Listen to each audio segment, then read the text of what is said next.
college basketball is back in the Philippines. And welcome back ulit sa isang episode ng License to Shoot podcast wherein we create more spark with the game we all love. So yun guys, since yung topic natin today will be about the NCAA, para medyo new territory to sa mga contents na ginagawa namin. So ako, si Miggy C, kasama ko si William Go. At sa aming feeling, hindi kayo magsisisi. So, yun, yung pod namin is all about talking about basketball. And in this episode, we will be talking about the NCAA. So, if we have opinions na you agree or disagree, we would like to hear a healthy conversation in the comment section sa baba. So, yun lang naman. Ang gusto namin sa pod namin is to create more spark with the game we all love. So, yun, William, NCAA na ano, baka may gusto ka munang sabihin before we start to the episode. Well, unang-una disclaimer lang no. Yung si Wilmy ang magiging star ng show na to kasi hindi ako masyadong naging invested sa NC the past couple of years. Pero ngayon Mm-mm. magse-start na uli ako maging consistent na manood ng NC. Tsaka kasi more on UAAP talaga ako pero medyo inaano ko na rin ngayon. Parang nagiging mas open na rin ako to watching NCAA kasi ang daming exciting na nangyayari doon, Mhm. especially yung napanood ko yung game 3 ng Akala ko sasabihin mo yung ano Infamous Brawl eh. wag naman. Joke lang. Pero Sige. last season kasi napanood ko yung game 3 ng finals eh. Although tambakan Mhm. siya pero hindi siya yung parang tambak na from all game long nung na-establish yung tambak eh sure na panalo na parang nakikita mo na parang everyone's ball game pa rin siya kahit malaki na yung kalamangan ng Letran nun against Benilde. So parang doon pa lang medyo na-hook ako na parang sabi ko, shit, mukhang next year kailangan manood ako ng Mhm. NC. Especially na yung CSB, alam natin CSB magiging maganda. Tapos Letran, curious tayo lahat na ano to, na bagong program sila under Coach Renz. Mhm. So, yeah, this season would definitely be exciting for the NCAA. So yun, yun yung sabi ni William na hindi siya masyadong fan. Yun yung isa sa mga goals natin ngayong episode is to convert him to be an NCAA fan. Uunahin ko na hindi ako super expert sa NCAA. Isa lang ako mahilig manood ng NCAA for the reasons sa i-state namin mamaya. Pero ngayon, binabanggit ko lang yung goal natin is to encourage yung mga katulad ni William na hindi masyadong nakakanood ng NCAA to watch in for the newest season of the NCAA, which is season 99. So, simulan na natin. Eto, since sabi mo nga kahit pa paano nakanood ka naman ng NCAA before, ano sa tingin mo yung unique sa NCAA? Mas sila, yung difference ng NC sa UP, 'di ba, yung common na naririnig natin pag NCAA na ito yung lower than UAAP. Kahit hindi naman talaga, maybe in viewership definitely mas sobrang laki ng lamang ng UAAP when it comes to Mhm. engagement, yung mga viewers, etc. Pero when it comes to the quality of basketball itself, magkaiba kasi sila eh. 'Di ba? Parang mas Pinoy ang laruan ng NC. Tapos ang UAP naman, although syempre, since puro Pinoy yun, so may Pinoy din siya. Pero at the Mhm. same time, medyo mas hybrid siya into, may halong mga principles from NBA, like from different countries basically basically principles such as yung ball movement I mean may ball movement din naman sa NC pero mas siya parang mas top heavy siya compared sa UAAP.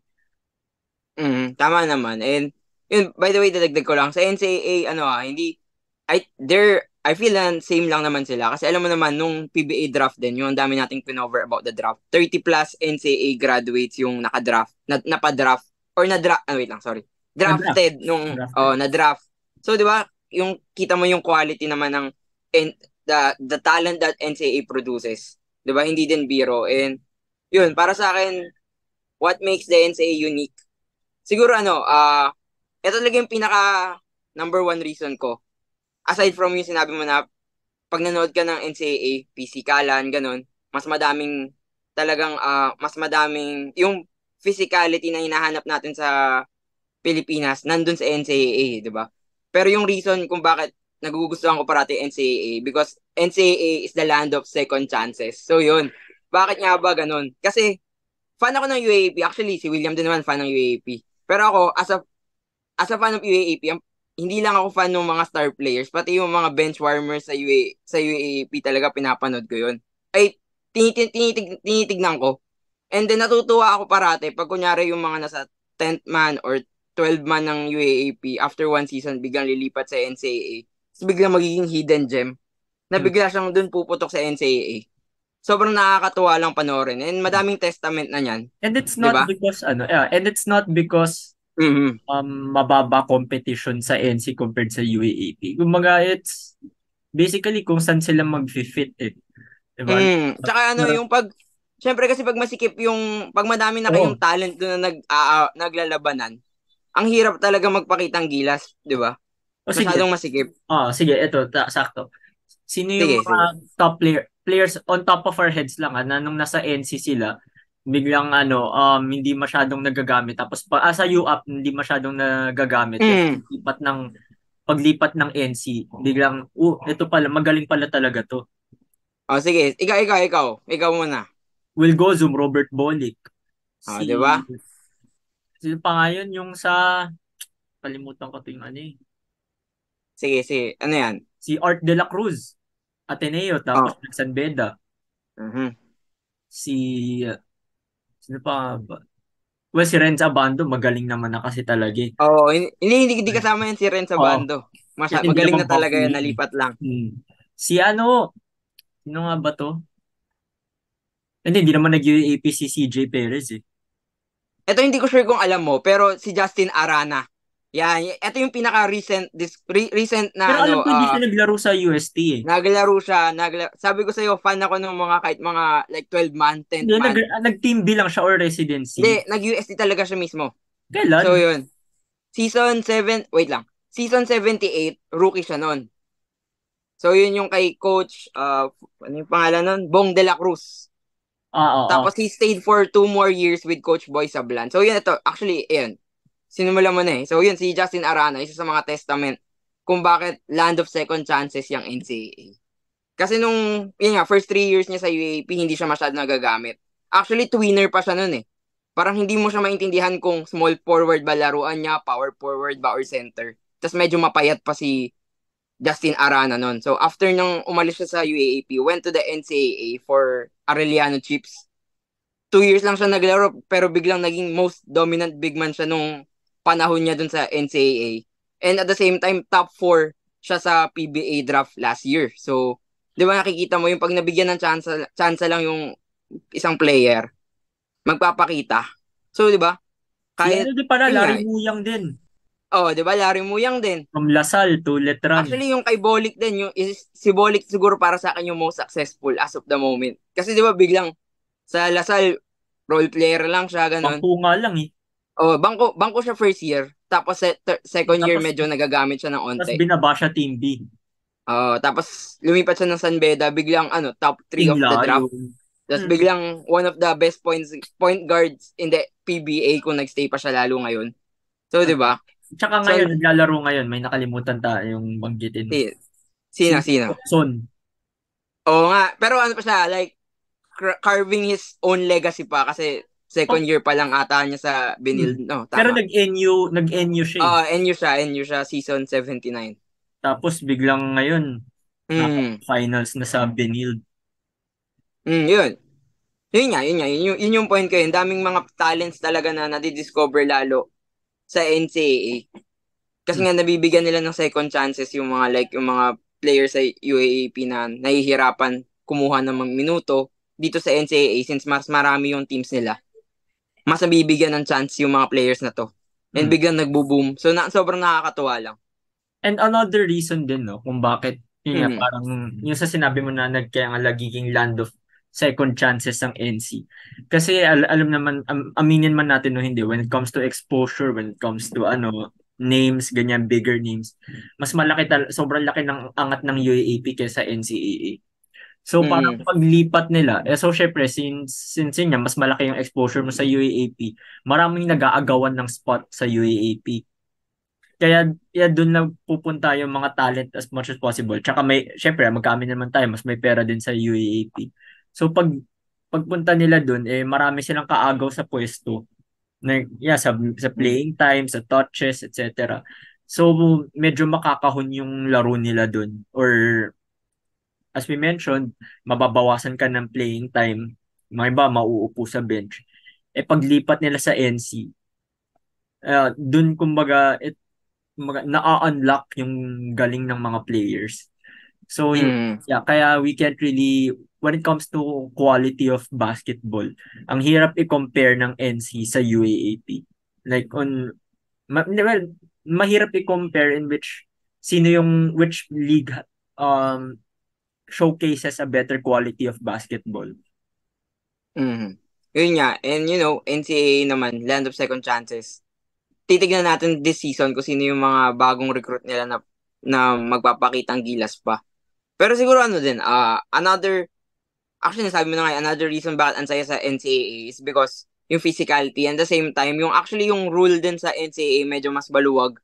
Since sa NCAA, nakakapaglaro sila sa MPBL after off-season. So pagdating ng next new season, yung experience na nadadala ng mga players, yung physicality na dadala niya after playing 1 year after playing Yeah. off-season sa MPBL, yung pagiging magulang, nakikita mo yun eh. NBA players.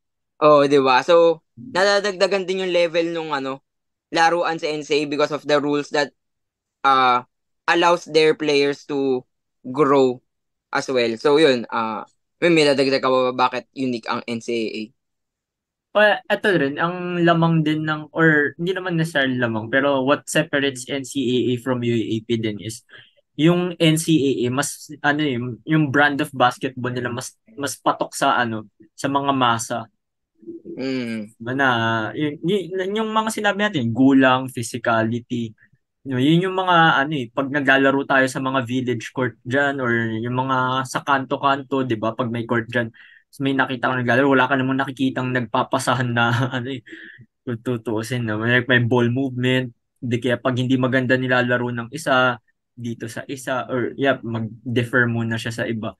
So yun yung naging niya dito rat-ratan yung basically yun niya yung mga nakikita natin sa mga papawis. Ang ganun ng brand of brand of basketball na pinapakita ng NCAA. Yung pagiging scrappy talaga and pesky. Yun yung isa sa mga paborito ko sa NCAA. Parang sa UAP, medyo bihira yung mga ganun. Konti, hindi naman Masang-masa sa, talaga. medyo konti. Pero sa NCAA, mga Calvin Abueva, di ba, CJ Perez, yung mga ganung mga nasa mold na ganun. Tsaka tong NCAA, ini-embrace talaga nila yung pagiging scrappy and pesky nila. Di ba, nung finals nga last year, medyo sumobra Oo, naman sila sa yun pagiging talaga. scrappy. Di ba? Pero, yung mga ganong mga moments, sometimes people love them, people medyo nasosobrahan, pero yung scrappiness and peskiness ng isang ng laruan sa NCAA na basta nasa tamang buwelo lang, sobrang ganda panoodin. So yun. Hmm. I think that would be all na parang Last na pala, sorry, sige, baka dagdag mo. parang nakalimutan Sige. natin. Yung sa mga list of players na sinasabi natin, pare may Franyu pa pala. Oo nga pala. Oo, isa pa. Actually, ang dami pa pala nila. Oh, ayun. Binanggit mo kasi lahat eh. So, si Justin na Arana na lang nag-stick sa utak ko. Kasi Franyu, siya yung, DQE Red Warriors yan. di ba? May kwento ako kay Pranyo. Actually, di ko alam kung mas maganda dito ikwento yun eh. Sige So, lang.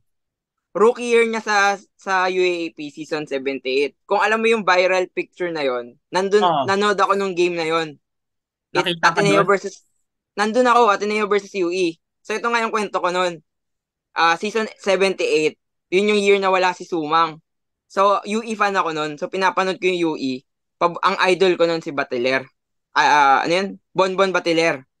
Kasi parang siya yung nagiging star player nung mga first 3 games nila. So, after the game, may nakita ako nakakulay pula. Nagpa-picture ako. Sabi ko, Idol Bonbon, pa-picture. Next few days, tinignan ko yung phone ko. Si Franyo pala kay Franyo pala ako nagpa-picture, hindi kay Bonbon Bateler. So, Buti hindi sumama loob sa'yo nun. hindi, di ko nga, buti, di ko din maalala ngayon kung tinawag ko ba siyang Bonbon. Basta nagpa-picture ako kasi akala ko si Bateller yun. Ah, So, yun lang. Pero yun, di ba, si Franyu from, hmm. so quick segue lang, yun, si Franyu from UE na hindi masyado nagagamit, na nag-Thailand. Thailand ba? Basta nag-ibang bansa. Bumalik sa Pilipinas para mag-NCAA and now what? PBA player and a three-time champion for Letran. So, 'di ba? Kita Hmm. mo kung ano yung ginagawa ng isang NCAA sa mga players na na babalik loob sa paglalaro sa Pilipinas or yun nga, maglalaro ulit to revive their career. Yun ang for me naging ano ng NCAA. Kaya Yun nga, kaya proud of masaya talaga Malaysia. manood ng NCAA kasi yung mga minsan yung mga highly touted prospects na pupunta sa UAAP, minsan hindi agad sila nagpa-pan out, lumipat sila sa NCAA. Ang sarap lang suportahan at nakikita natin nag-a-unleash yung potential nila. So Hmm. yun. So, Ayun yun. yun na. I think Okay, so we now go to the legit na na NCAA, which is the NCAA season 99. hmm, So kasi ito na yung sa as of the moment we're recording this, it's September September 20. 20. So sa 24, uh opening na ng season 99 and quick preview lang. Hindi na namin dadaanan lahat ng teams. Pero like mga mga exciting teams to watch for or like yung nilulook forward naming mga teams for season 99. Sisimulan ko muna sa mga medyo dark horses or like yung mga teams na hindi pa masyadong kino-consider as contenders pero there's something to look forward to. Unahin ko na si Emilio Aguinaldo College, yung IAC Generals. Cellar dwelling sila last year. Pero with the new coach in Coach Gerson, yun yung maganda panoodin eh. Ano yung mangyayari sa IAC dahil may bago na silang coach na may winning pedigree, 'di ba? Hmm. For sure there will be time na mag-struggle sila this season. Pero ang gusto kong makita sa kanila is mag-compete sila. Yeah, in the Not long run, parang compete ano, kasi sige ko muna. next year madami din silang dalang recruit eh. So this year ang ginawa nila is to retain yung kaya nilang i-retain from last year's roster and then build the system na and the culture that Coach Gerson wants.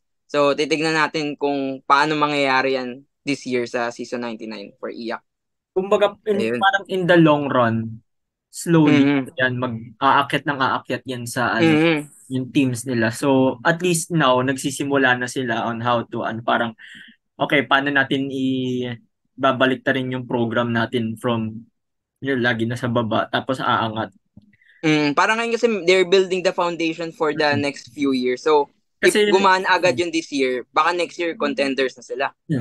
kasi for me talaga, ang based on observation kahit sa UAAP, sa college, for you to be able to flip a program na umangat ulit, nagsa-start yan sa coach eh. Yung, Mm. such as Ateneo, nung from Coach Bo kay Coach Tab, biglang doon Mm. nagsimula. After nun, yun, dynasty na. Kay, ayun di, kay, yung sa, kanino ba to? Kay, yung mga coaches na, sa NC naman, di ba? Sa kay Coach Bonnie. After nun, nag-start kay Coach Bonnie yung program and then slowly, umaakit sila. Bukod sa nakaka-recruit sila nun, um, yung mga holdovers, di ba, nag-iiba yung laro or like umaangat yung laro. So parang for me, yun nga sa coach. Now si Coach Gerson, di ba, sa MPBL, tsaka sa mga iba't ibang, Champion. Mm. nag-champion siya nun. So alam natin yung caliber ng isang Coach Gerson Cabiltes. So Mm. ngayon naman, masusubukan niya yun kasi syempre grown men yung mga hawak niya kahit papaano. Ngayon Mm. developmental na. So tignan natin ko. So medyo may adjustment din kay ano yan, Mm. kay Coach Gerson. Pero at the same time, 'di ba? Alam naman ng mga players yung caliber ng isang Coach Gerson Cabildes. So they would see it as a chance na okay, angat tayo dito. May kumbaga kung saan tayo mapupunta tayo, kung saan tayo dadalhin ni coach. So it would be Mm. very good for me. Excellent siya, excellent dynamic siya na a winning coach tapos young players na may pangarap manalo. Yeah. So yun, actually after that iyak, yun nga, ako for me ini-expect ko lang to compete para sa kanila. Siguro makakuha ng mga mas maraming wins than last year, pero at the same time build the core that uh they will have for the next few years, especially next year na season 100 ng NCAA. May mga bago silang recruits na malulupit. So, paano yung parang kailangan makuha na nila identity nila para next year. Talagang content all the way na sila. And let's move to the next team na para sa akin exciting din. Yung JRU Heavy Bombers with the tutelage of Coach Louis Gonzalez. Last year maangas na sila eh. Actually medyo Sumobra. nabash medyo nabash si tawag doon, si Coach Hammer no nung nilagay agad sa top 4 predictions yon, pero through the seasons nung the season progress last year, ang ganda din ng pinakita ng JRU contending in a way din. Pero medyo tinamaan lang sila ng masakit na hit nung nagkaroon ng incident. And then their campaign went downhill because of the suspensions simula nun. And then this year, panibagong yugto for them. So, pwedeng soft reboot lang kasi naman yung mga main guys nila babalik ulit. And then they will have two new additions na para sa akin pwedeng maging game changer. Una yung rookie nila na si Sean Argente. Played fantastic dun sa Phil Oil. Tsaka yung Patrick Ramos, shifty combo guard. So, yun, and then yung pinaka-excited talaga ako is yung mga main guys nila na baka hindi mo pa kilala. Pero yun nga, yung bagong draftee na si JL De Los Santos. Oops. So yun, si JL De Los Santos, si AJ Miranda, Marwin Jonicio,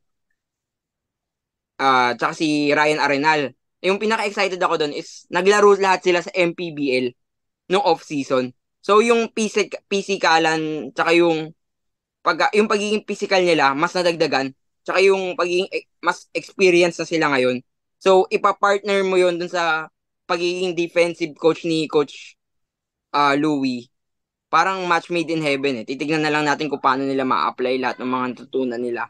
And paano nila ma-eco-combine yun uh, with the uh, with the schemes of Coach Louis Gonzalez. So, let's see kung magiging pesky ulit itong JRU.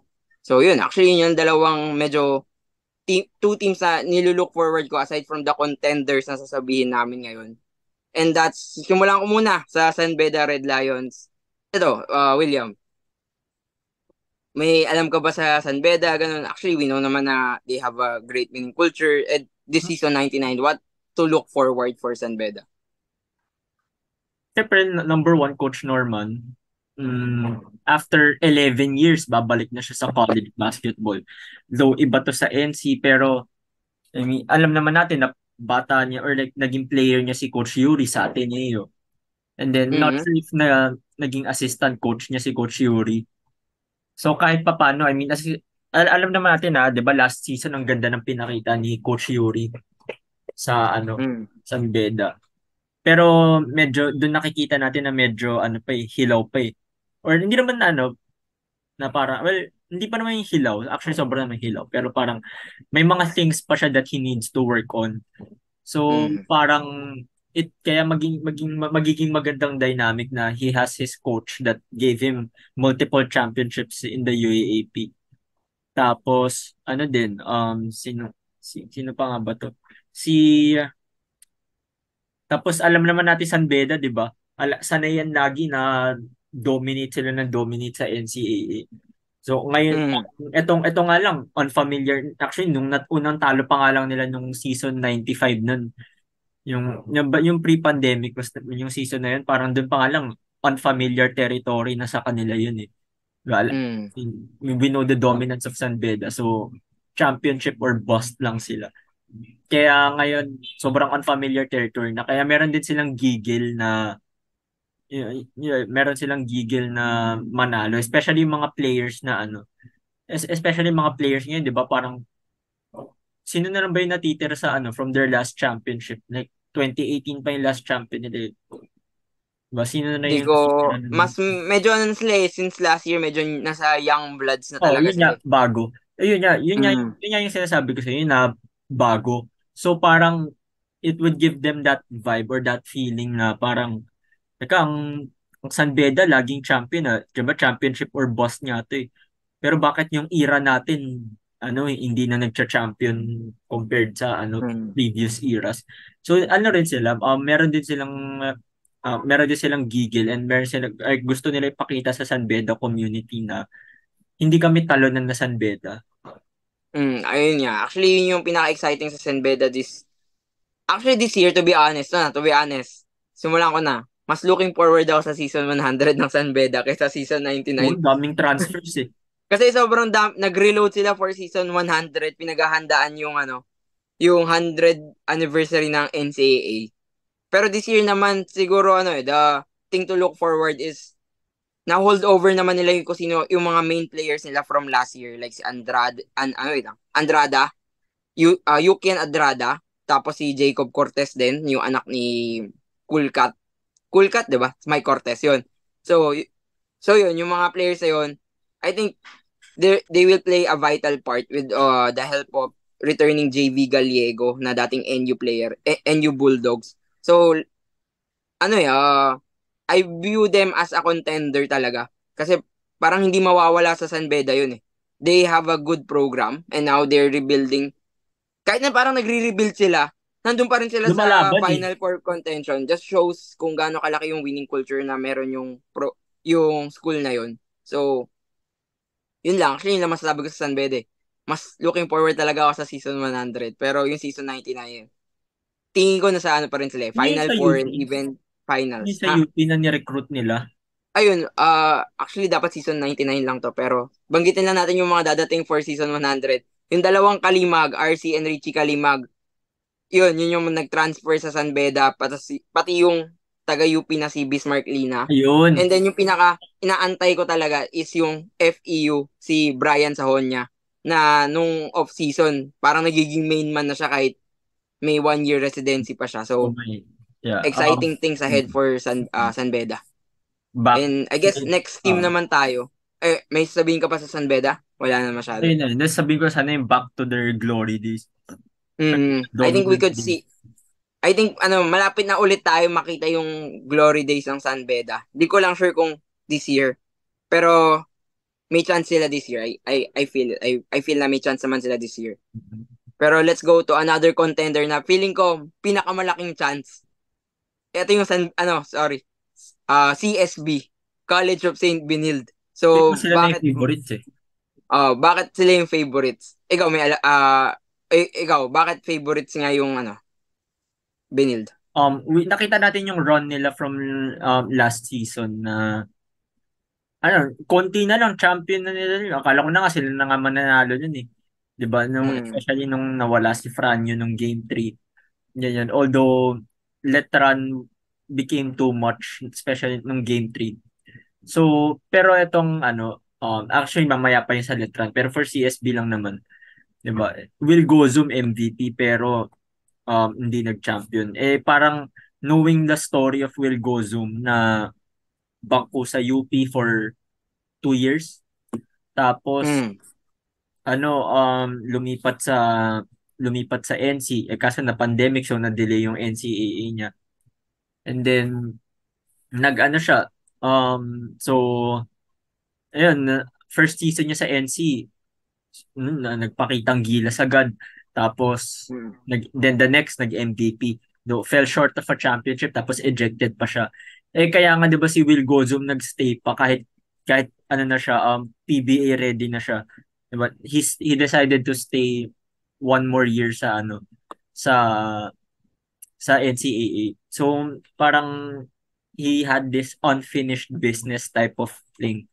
Kaya doon ko nakikita na mukhang ito na nga to na how do you say this ba? Parang gigil na rin siya na manalo. Like parang Hmm. revenge season ni Will Gozu.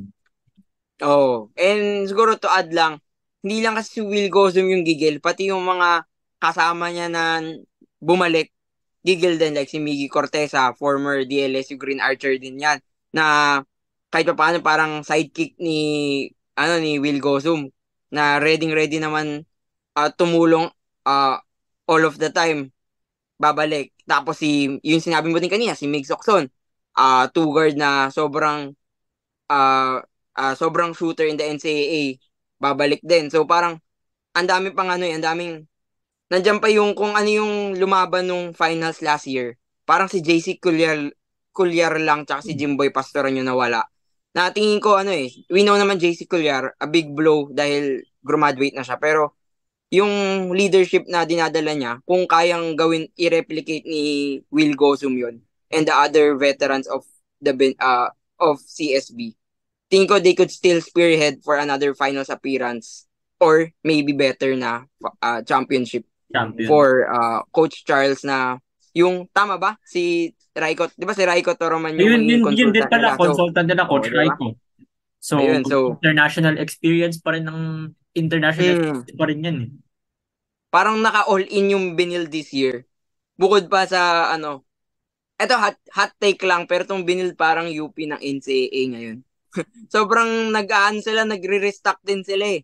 Kung Oo. alam mo lang din season 100, parang may nabasa kong article, parang 21 recruits na sila for season 100. Oh, si ano, di ba? Ganun Si, ka wild. sino yun? Yung, Oh. may bago silang recruit, yung galing sa San Beda. Kasi Allen Liwag. sila ata eh. Sila Allen Tony Liwag. Inot. Tony Inot tsaka Allen Liwag, di ba? taga-iyak yan. From EAC to ano, Yes, to PSB. Ayun. CSB yan. Tapos Pero yung alam ko meron din recruit din silang yun. dalawa sa San Beda na nakuha, si Tony Inot tsaka si Justin Sanchez. So, Ayun. di ba, nagre-rebuild. May mga iba pa silang players na nakuha. Mm-mm. So, talagang aabangan tong CSB not just this year na pwede sila, medyo favorites na sila. And even for next year pa rin. So, exciting things ahead for the Blazers. Pero we will go na to the next team, which is the defending champions of the Three-time NCAA. defending champions. Yan, three-time Net defending run champion. Reds. Yan. Tingin mo, ano yung magiging storyline nila this season? Actually, yung sa CSB, medyo pigil yung pagka-explanation ko kasi it's more of letran, ano eh. Yung parang, yung letrans shift, yung reason kung bakit lalong umangat ang CSB. Kasi una-una, diba, sa letran, they lost, of course, number one, yung backer nila, which is the Mm-hmm. biggest sports conglomerate in the Philippines, San SMC. So, wala na ang, ano doon, hindi na sila backer nila. So, wala na si Coach Bonnie, the one who steered them to, three championships. And then they Mm-hmm. lost a lot of key players such as Brent Paraiso, Franyu, si Sanggalang, Olivario, Caralipio, Finals then the MVP. Finals MVP, King Oh. Caralipio. So, ngayon pa lang, sobrang rebuild. Hindi naman full on rebuild since maraming holdover sila. Pero, yung mga main guys ang i-rebuild nila. Mm. Basically, parang Ateneo siya nung after nung era ni na Third Year Ravenna. Mm. Na may, siguro, sige, sila yung isi-step up. Pero, yung nasa gitna yung medyo skeptical pa tayo. Di ba? Mm. So, tapos bagong coach pa, yung Coach Renzi Bahar. Although, I actually like that pick kasi may continuity nga from Coach Bonnie. Diba? Since, hanggang ngayon, assistant coach niya yun sa Northport eh. Mm-hmm. And then, so kahit pa paano, pwede niyang kausapin si Coach Bonnie na paano tutulungan yung letran, or how to ensure continuity sa program, ganyan. Pero, yeah, it's a big blow. Pero at the same time, they're still gonna be in good hands naman. Since nakapag-establish na sila ng winning program. So, kahit pa paano na-build na yung reputation ng Letran na kahit sige, wala na yung SMC, iba na yung coach. It can also be a destination for solid high school recruits. Mm-hmm. And yun nga, yung Letran, kahit ang daming key players na wala, I think they still have a solid pieces na babalik. And actually, tama yung perfectly said yung sinabi mo na yung Letran ngayon, coming to season 99. Parang yung Ateneo noon nung after mawala nila 30. Kasi itong Letran na to, I feel na nandiyan pa rin yung they're still contenders for the championship and maybe could still win even they have a new coach, kind of a new system, and even yung mga main key players nila before na wala. Kasi nandyan pa rin yung mga nandyan pa rin yung mga ibang players ng Letran, yung mga holdovers nila. Yung tinik sa lalamunan ni Will Gozum na si Pau Villonar. Billionaire. 'Di ba? Nandyan pa. So, 'di ba?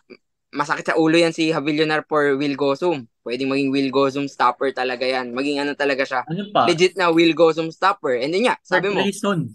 yun, si Kobe Monhe, tsaka yung sinabi mo ngayon na si Kurt Rayson na yan yung i-hype ko pa lang na may nabawasan na akong mga comments na parang siya daw yung parang MVP. Ganun ka taas yung tinitignan sa kanya. And feeling ko naman kaya niya i-justify yon knowing na nung preseason, talagang pinapakita niya din na he could be the main guy for Letran this year. Alam mo yung vibe nila Sumang, nila Jerome Lastimosa, yung mga point guard na bubuhat ng team. Ganun yung vibe na pinaparamdam ni Kurt Rayson ngayon sa nung preseason for Letran. So napakabigat nun. And then to add lang me to actually hindi pa confirm to, pero as of the moment nakalista naman sila Deo Quahao, yung former Oo. DLSU and USD EST. sniper, tsaka si Ira Bataler. So yun. So dalawang UAAP players din na pwedeng backup, pwedeng sumuporta kay Kurt Rayson and dun sa mga key players pa ng Letran this year. So let's see kung anong gagawin ng Letran for season 99. I guess for me, kaya pa rin nilang mag-champion eh. No doubt 'yun. Parang hindi ako nagdududa sa Letran na kaya nilang mag-champion. Although medyo malaking adversary na this time Hindi lang yung sila yung Binil. parang invincible unlike the past Oh, few seasons. Pero, yun kaya yun, yan. parang medyo, yun yan, kaya ko rin nanonotice, kaya ko rin binaring up yung Ateneo. Kasi parang halos papunta din sila sa ganong route eh. Di ba nung Mm. season 85 yung Ateneo, although sila nag-champion, tsaka di ba, malakas pa din naman sila, pero they weren't the invincible team na alam natin, na like na nasanay tayong mapanood. Pero yeah, I mean, the bright lights ahead pa rin naman for Letran kahit bago yung program nila. Mm-hmm. I think that will be all for our NCAA preview. Pero before we end, muna tayo? Very quick prediction sa Final Four ng NCAA. Very So, early predictions very early So, yun lang, healthy conversations. Kung agree kayo, di good, comment nyo. Pag disagree kayo, di comment nyo ulit. Pero let's have a healthy conversation. So yun, Final Four mo. Early Final Four. Siyempre, yung two finalists last year, Letran Benil. Mm-hmm. Was Beda, I'm not counting them out. And then, siguro sa fourth, masyadong maaga kung mag-iyak ako eh. I think medyo nga. Kahit Diba? na suportado tayo sa EA kasi nandun yung pinakapoging Oo, kaibigan coach, nating si Coach assistant coach Joseph din. Gion Oo. yan. Poging-pogi yan. Pero, um, Pero, too early to tell. Mm. Si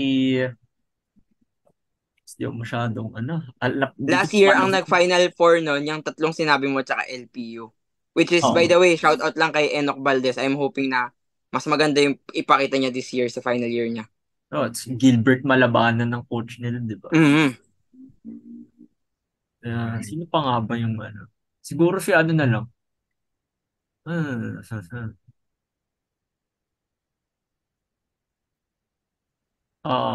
Sino nga ba? Ikaw muna, sige ikaw muna. Actually, yung tatlong sinabi mo, so Letran, Beda, Benil. saka CSB, yan naman yung parang feeling ko medyo malaki yung chance. And then Oo. yung last naman medyo up in the air yan, di ba? Pero I'm gonna go with Coach Hammer route. Gonna pick JRU as a Final Four. Bahala kayo kung ano sabihin nyo sa akin. Let's just have a healthy conversation. Pero yun nga kasi, alam ko yung pagiging pesky ng JRU and this year, talagang hinahype ko sila. And looking forward ulit sa kanila. So, yun, early Final Four ko yan. So, Coach Hammer, sana tama na tayo this time, di ba? Kundi papagalitan ka ni Sir, papupuntahin ni Sir Noel si Coach Hammers para upakan kay inuugag mo. Hindi, idol ko yun. Bakit? Sabi niya nga, di ba, bakit ba naman hindi? Di ba? So, bakit ba Oo. hindi mag-final four ang JRU? Di ba? O sige, mag-iiyak Ayan. na ako sa sa last para Masyado ka ano, ano. para may surprise if ever na para if ever na gumanda program, at least may masasabi ako na, sabi ko sa inyo, magpa-final four ang Yung tipong ano lang, yung unconvinced ka na sinabi, pero pag tumama ka, parang, uy, Oo. 100% ako niyan dati ah. Madami Pero akong yun, kilalang ganyan eh. okay, so yun, there you have it, our early predictions ng Final Four ng NCAA. This is just for fun, yung early Final Four namin. Pero yung episode na to is obviously a hype for the NCAA. They need the flowers. They deserve all the flowers Oo. because they're one of the oldest league in the Philippines. Yun, di ba? And sobrang saya din manood niyang ligang yan. And sana suportahan natin ang NCAA this season 99 kasabay ng, syempre, yung parating na UAAP din dahil magsasabay sila. Kung kaya natin dalawang screen manood, yun, Oo. ganun yung gawin natin. Kasi, Mm. for sure, Oo. kami ni William, manonood kami ng both leagues kasi both of these leagues are leagues that we love. So, yun. Well, ako hindi ako masyadong nakakanood ng NC, pero Ako ito, wala ako. dito, Both, both, ako both, at least both, both. dito, makikita yung progress kung gaano kasi di ba ito, Oo, yan, yan. makikita na halatang Maganda crush ding wala ko eh. subaybayan yung progress niya to Oo, makikita niya oh, yung progress dito. parang Pokemon, Ano. nag-e-evolve yung ano niya. Mag-e-evolve yun si William as a NCAA fan. Magiging ganyan. Sige na, So, sige abangan nyo na, na wrap up lang na and natin. then Puro yun. tayo kalokohan dito eh. Oo nga, i-ano na natin, i-wrap out na natin. Pero yun, thank you for supporting us at kung umabot ka sa puntong to, please like, share, and subscribe our channel. And hit the And yun, notification more bell. more college basketball content soon. Next week, we will be preparing for the UAAP naman. Pero guaranteed sa inyo na if we have the chance, we will still continue to create more contents for NCAA. Kasi we want to share the storyline sa NCAA dahil isa din to sa mga magagandang liga sa ating bansa. So yun. Okay, so this has been William Go. And this is Miggy C. Until then, take it easy, stay safe, and have fun.